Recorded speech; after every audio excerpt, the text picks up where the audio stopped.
Bonjour et bienvenue dans une nouvelle vidéo de l'Académie du Web Design. Aujourd'hui, j'ai décidé d'aborder un thème particulièrement en vogue en ce moment, c'est l'utilisation des outils no-code et leur connexion avec une installation WordPress.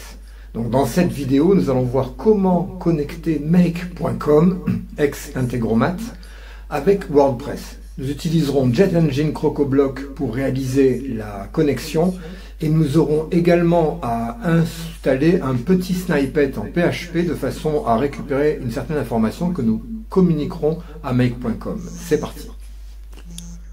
Voilà, donc dans cette vidéo, nous allons dans un premier temps voir la théorie de la connexion entre un outil no-code et WordPress, et dans un deuxième temps nous mettrons en application la création du workflow sous Make et du paramétrage des informations de l'API sur JetEngine. Alors déjà dans un premier temps nous allons voir la théorie. Donc je vous ai fait un tout petit formulaire sur Whimsical. Donc on a une installation WordPress qui a l'extension CrocoBlock JetEngine active. Et d'ailleurs, j'ouvre une parenthèse, si vous souhaitez acheter plutôt l'extension JetEngine, utilisez le lien que j'ai dans la description. Vous aurez le même prix, vous ne paierez pas plus cher, mais moi j'aurai une petite rétribution en pourcentage sur le prix de cette extension. Ça me permettra de continuer à créer du contenu régulièrement sur ma chaîne. Donc je reviens sur la vidéo. Donc lorsque l'on va soumettre le formulaire JetEngine, on va déclencher l'appel à un crochet web sur l'application make.com qui va récupérer les données et qui, comme ceci, va pouvoir soit par exemple les enregistrer dans une feuille de calcul Google, soit les envoyer par email, soit processer n'importe quel type d'application à partir de ces informations. Donc le procédé est plus ou moins simple. Voilà ce que ça va donner donc au niveau du résultat. Donc je vais ouvrir dans un onglet donc mon site, le site de test. JetEngine, je vais me connecter à mon site.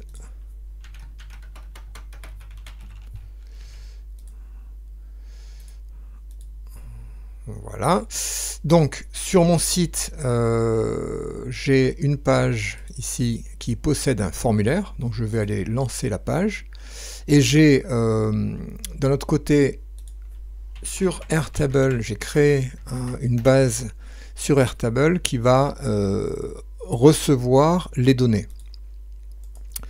Donc je vais alors juste supprimer ça. Voilà, donc la base s'appelle base API et le formulaire s'appelle, enfin la base de données s'appelle formulaire. Donc le principe va consister à insérer sur mon formulaire dans WordPress, je suis sur mon site WordPress, un nom, par exemple mon nom, Pierre, de sélectionner, alors ça j'ai une liste de catégories du blog là-dedans, donc j'ai créé des catégories automne, été, hiver, et printemps, et puis évidemment non classé, qui est le système par défaut. Donc je vais choisir par exemple hiver, et donc dans mon automatisation, ce que je souhaite, c'est recevoir un email avec hiver dedans, et en même temps mettre à jour dans la base de données ici la table avec ces informations-là. J'ai créé, donc, et on va le voir après, la structure, le stack pour pouvoir le scénario pardon, sous Make pour pouvoir réaliser ceci, et on va l'étudier en détail ensuite. Donc je vais lancer ici la soumission, et là je vais dans ma base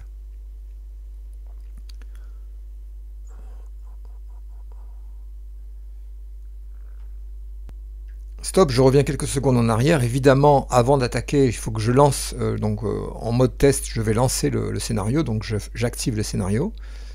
Voilà.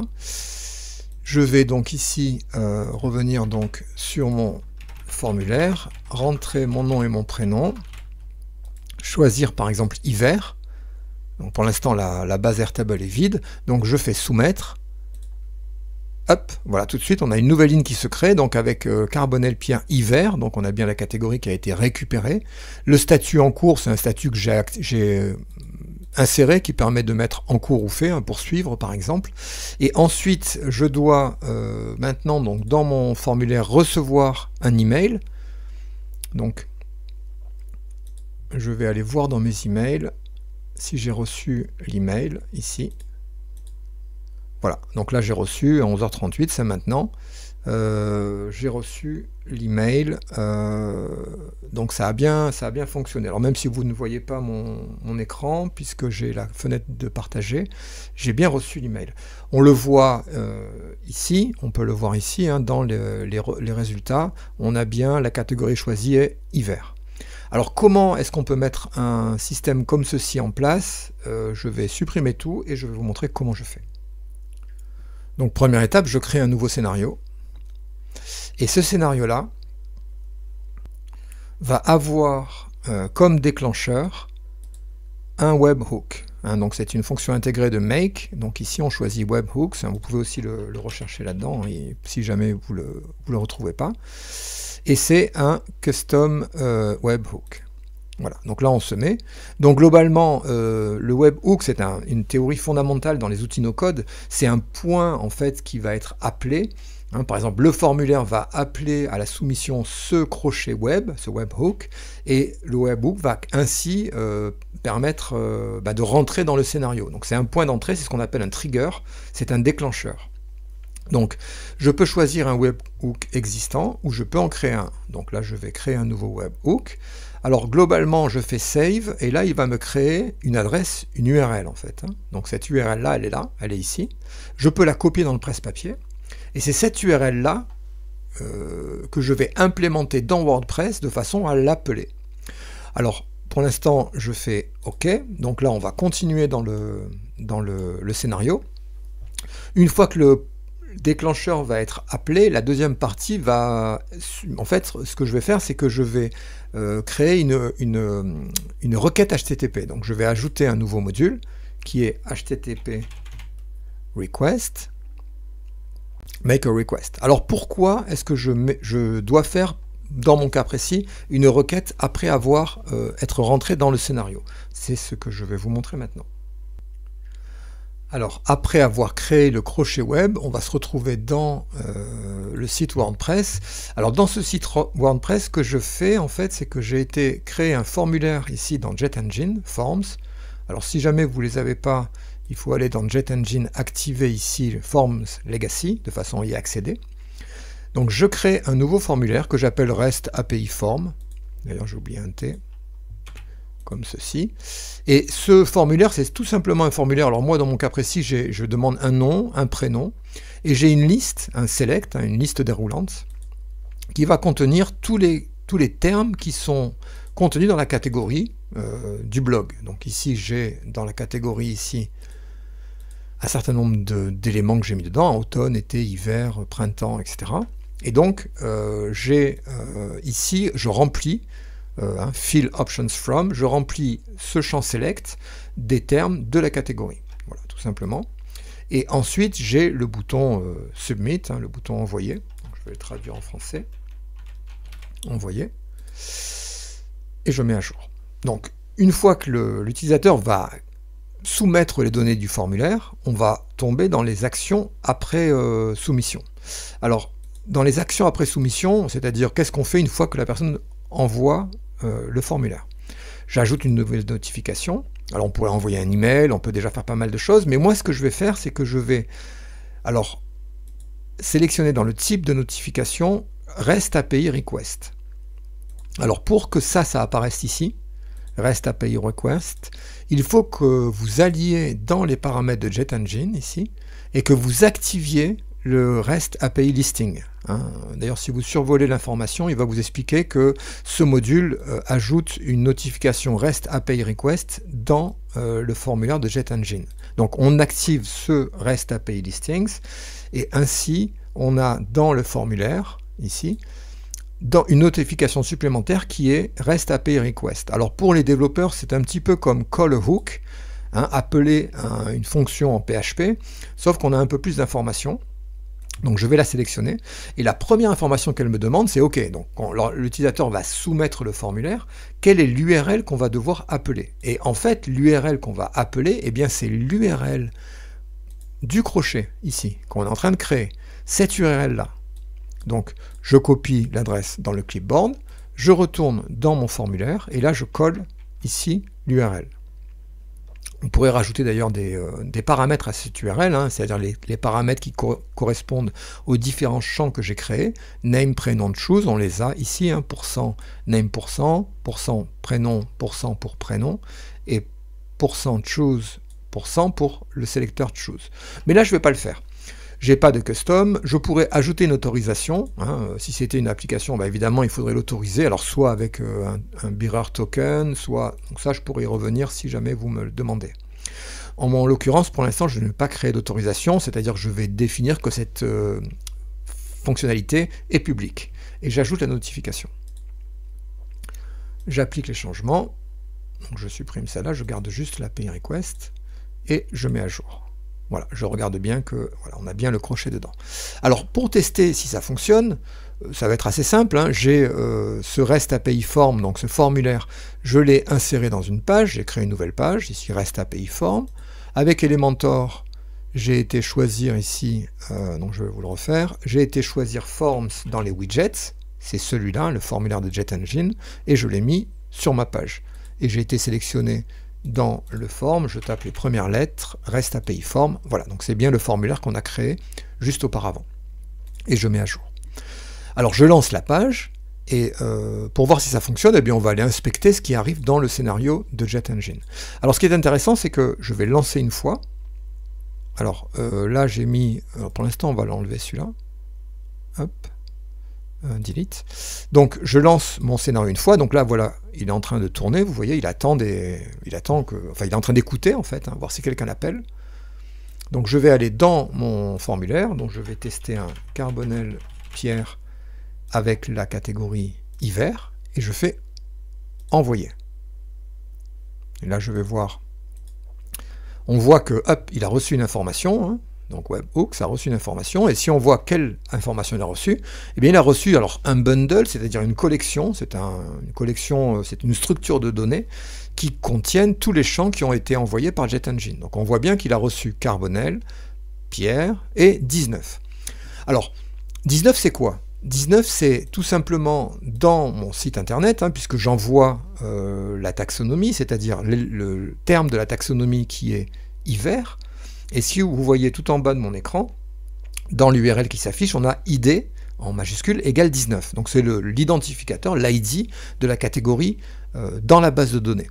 Alors ça pose un problème puisque moi je préférais avoir hiver. Dans l'exemple que je vous ai montré, c'était hiver que j'avais, c'était pas le numéro dans la base de données. C'est pour ça qu'on va devoir lancer une requête derrière pour récupérer à partir de cet ID le nom de la catégorie.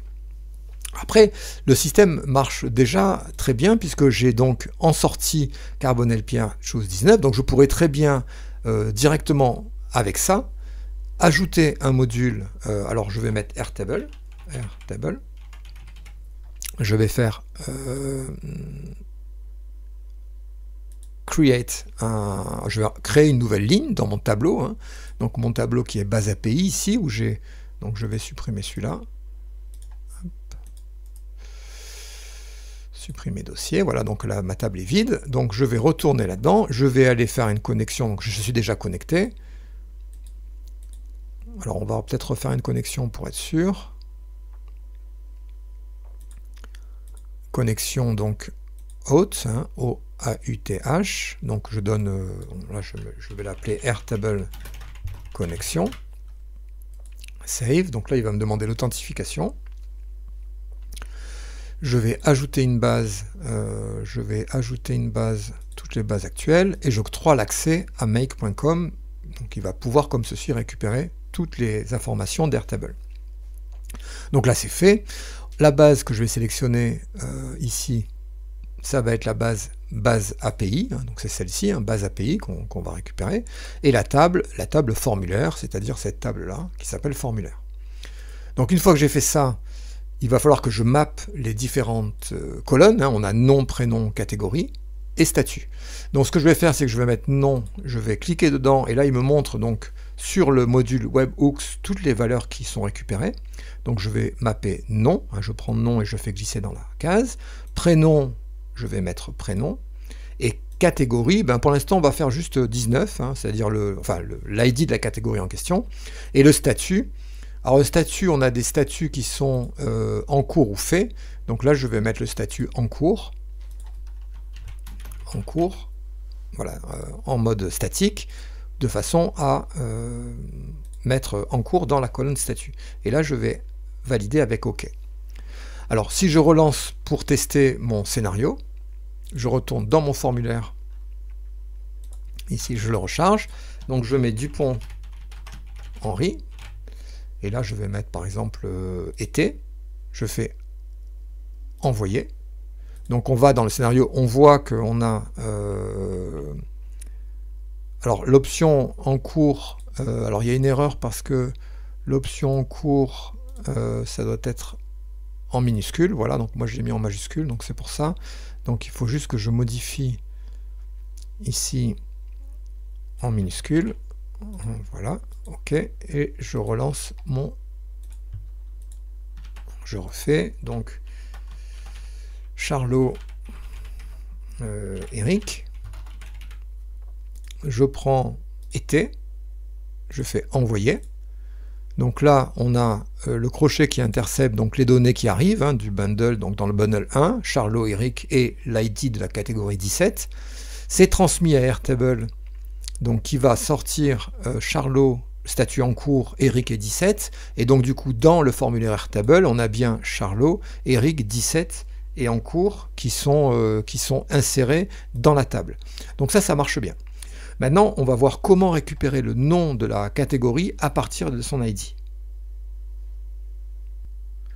Donc pour récupérer le nom de la catégorie à partir de son ID, puisque, je le répète, en base de données sont stockés à la fois les ID et les noms des catégories, mais lorsque vous utilisez JetEngine, ici, dans les formulaires, et que vous faites ici un select, hein, c'est-à-dire un menu déroulant, choose, ici je vais l'éditer celui-là, vous allez voir qu'en fait il vous dit que par défaut le terme ID, c'est-à-dire l'identificateur du terme de la taxonomie, voire du poste, hein, si c'est un article, est utilisé comme valeur, value ici. Donc c'est pour ça que en fait dans la liste est bien renseignée avec les noms, mais va être transmis dans l'action après envoi l'identificateur, l'ID du terme de la taxonomie. Donc il nous faut un système identique, c'est-à-dire ce qu'on va faire en fait, c'est qu'on va implémenter une nouvelle adresse, un nouveau crochet dans WordPress, de façon à pouvoir récupérer en lui envoyant à partir de make l'identificateur, il va nous renvoyer le nom. Alors comment on fait? Moi j'ai utilisé Snippet, que j'utilise tout le temps, hein, qui est vraiment une extension qui est très bien, puisqu'elle permet de rajouter du code très simplement. C'est Code Snippets, hein, qui est édité par Code Snippets Pro.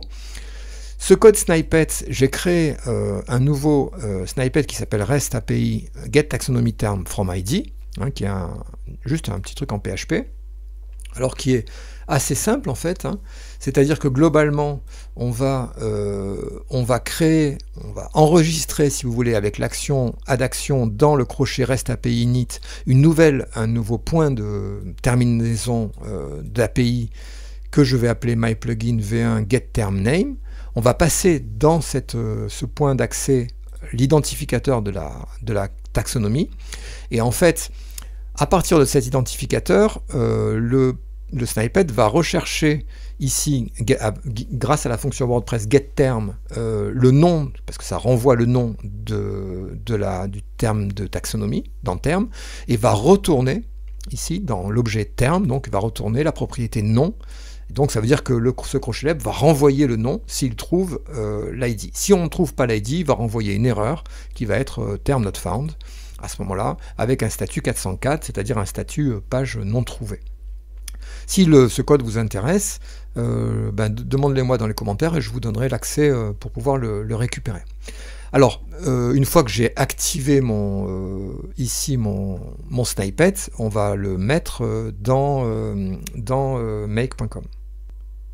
Donc là, on se retrouve dans make.com. Alors pour l'instant, le trigger, c'est le crochet make qui renvoie dans Airtable. Ce que je vais faire, c'est que je vais délinker les deux modules et je vais rajouter un routeur. Un routeur, c'est simplement la possibilité d'exécuter plusieurs informations, d'avoir plusieurs branches avec des filtres, etc. Je vais mettre le premier, donc on sait comme ça que... Alors vous pouvez le voir ici sur le flow, hein. Quand vous faites ça, il va vous montrer le trajet des données. On voit qu'on part de Webflow, on part dans le routeur et on part ici. Mais je vais créer un deuxième module ici, qui est une requête HTTP. HTTP, donc qui va, en fait, on va faire une requête sur le point qu'on a créé dans WordPress. Alors ici, voilà, comme ça on va avoir, si on regarde le scénario, on aura la première fois, ça va être divisé en deux, une fois en haut, et la deuxième fois ça va partir en bas.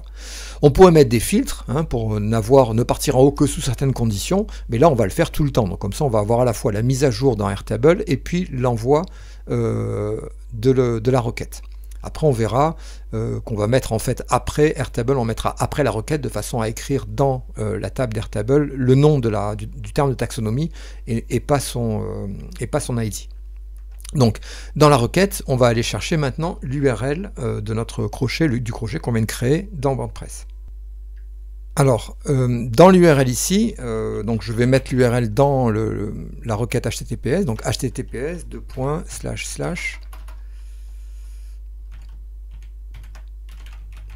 carbonel.cloud, donc ça c'est le nom de domaine, et à l'arrière de ce nom de domaine, je vais rajouter donc, comme n'importe quelle requête REST API sur WordPress, hein, c'est toujours wp-json, myplugin, puisqu'on l'a mis dans le... Il nous faut aussi une structure d'URL comme ceci pour différencier les différents chemins, donc myplugin version V1, getTermName, c'est la fonction qu'on a créée dans le snippet ici, hein, ici getTermName, myplugin V1, c'est ce qui est fait ici quand on enregistre la route, ici. Et ensuite, ID égale, et là, on va passer l'ID. Alors, l'ID, en fait, on va le récupérer tout simplement, en fait, ici. Hein, donc, on va enlever ça. Et là, on va faire le choose, puisque le résultat, on a les différents résultats qui sont envoyé par le crochet, on a notamment choose, et c'est ici ça va être paramétrique, ça va dépendre évidemment de quel terme on souhaite récupérer. Ensuite, on a la méthode get, donc ça on ne touche pas, on n'a rien d'autre, et on fait OK. Alors à partir de là, en fait, si je relance mon scénario, donc là il est en train de tourner, je vais recharger mon formulaire et rentrer Toto Ramirez, et je vais prendre par exemple été, alors printemps par exemple, je fais envoyer. Là on voit que on a donc un des résultats qui arrive du crochet, c'est Toto Ramirez avec l'ID 20, donc ça c'est bon. Ensuite on part dans le routeur, dans Airtable on a rajouté Toto Ramirez 20 avec le statut en cours, donc ça a fonctionné. Et dans la requête, ici on a le résultat de la requête. Donc c'est l'opération, donc là apparemment il n'a pas trouvé la route, donc on va voir pourquoi il n'a pas trouvé la route. Il doit avoir un problème de JSON v1 getTermName, donc je vais regarder pourquoi. Oui, alors j'ai trouvé très rapidement, c'est parce que simplement c'est un réseau de sites que j'ai, donc c'est le sous-site JetEngine, c'est pour ça qu'il n'a pas retrouvé la route. Voilà, là c'est bon. Ok, donc là je relance une fois et je refais un test avec Charlot, Eric, en prenant par exemple hiver, envoyer. Donc là, alors je sais pas si j'avais rechargé je vais arrêter. Voilà, je vais utiliser les données donc qui sont stockées dans la mémoire cache.